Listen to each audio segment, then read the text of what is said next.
Cassie Ventura back on the stand, pressed on drug use, so-called freak-offs, and explicit text messages. Good afternoon, everyone. I'm Kira Phillips. Sean Diddy Combs' ex-girlfriend returning to the witness stand for a fourth day in the music mogul's sex trafficking trial. The defense introducing scores of text messages during cross-examination that contain a mix of affection, sexually charged banter, domestic negotiation, and bickering. The defense has attempted to demonstrate those messages show Ventura's agency in a relationship that she described on direct examination as colored by Sean Combs' alleged control, threats, and beatings. Combs denies all the charges against him, including racketeering and sex trafficking, and if convicted, faces possible life in prison.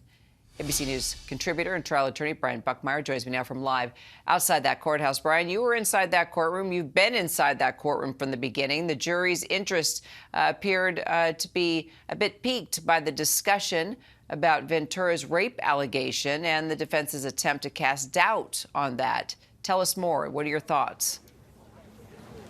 Yeah, so in the testimony that came out, which seemed somewhat scattered at points, and I'll explain that in a bit, but the argument being here that I'm seeing is that there was this rape allegation, and after that rape allegation, there are continuous messages between Cassie and Sean Combs where she never brings up the rape, where she actually has consensual sex with Sean Combs. And it seems like in the discussion, it looks in resemblance much more like a mutual or maybe not so much breakup, where they're trying to see, when can I see you next? I want to hold you. I don't want things to be messy. Breaking up completely. And what I saw is, because I know some of these dates are important, a movement towards November 15th, 2018, when we know that Kim Porter had died, and then the memorial that she had on November 24th, 2018, where Sean Combs says that Kim Porter was his soulmate, something that Cassie seemed to take to heart and really hurt her, and that seemed to be when the relationship really broke apart.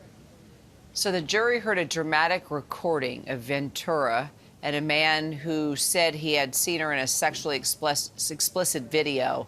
Can you talk about how impactful this was for the defense, and what do we know about this video? I mean, for the defense, they've been trying to color Cassie something very different than when we see her in court. In court, she is very soft-spoken, well-dressed, stunning. I think at one point in time, the defense said that you're beautiful, and she said thank you in previous testimony, and the whole courtroom kind of giggled, because I think we all, to some extent, agree. But here you saw a video, or you heard a video, sorry, where she was screaming, livid, talking to someone who had seen a video of her in a freak-off, and she was trying to get it back, trying to recover it, because the defense is making the argument that both Cassie and Sean Combs wanted these videos to never see the light of day, that it wasn't used as a tool to try to manipulate or control her, but also showed her in a very different light that I think intrigued the jury. So prosecution will redirect after the cross-examination, right? So what can we expect? I think what we're going to expect is to go back over some of the major points, and I think only the major points, because the defense does believe they're going to finish their cross-examination sometime shortly in the next, I think, 45 to 60 minutes. And then, actually, I'm being told they just concluded. And so redirect will begin, and what's going to happen is I think the prosecution is going to come and say, well, what did you mean by this? Yes, you said this in a text message, but why did you do that? And I think we're going to get a lot of, I did this to appease him.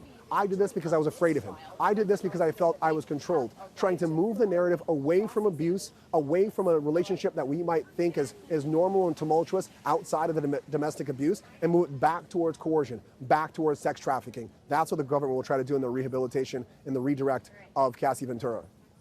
Brian Buckmeyer, thanks so much, Brian. Be sure to catch our new show, Burden of Proof, as well, the case against Diddy. It airs every night, 5:30 Eastern, right here on ABC News Live. Also, check out Brian's podcast, Bad Rap, The Case Against Diddy, wherever you listen to your podcasts.